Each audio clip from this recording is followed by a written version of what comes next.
আসসালামু আলাইকুম। আমাদের এদিকে টানা কয়েকদিন বৃষ্টি হওয়ার কারণে আমরা কোনো রকম পটল তুলতে পারি নাই। তাছাড়া কিছুদিন আগে পটলের দাম অনেক কম ছিল আমাদের এইদিকে। বৃষ্টি এবং দাম কম হওয়ার কারণে যেহেতু আমরা অনেকদিন থেকে পটল তুলি নাই, তাই জমির মধ্যে অনেক পটল ধরছে।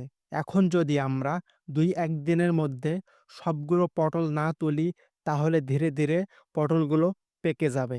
তাই আজকে আমরা ঠিক করছি সব দিনের থেকে আজকে বেশি করে পটল তুলবো।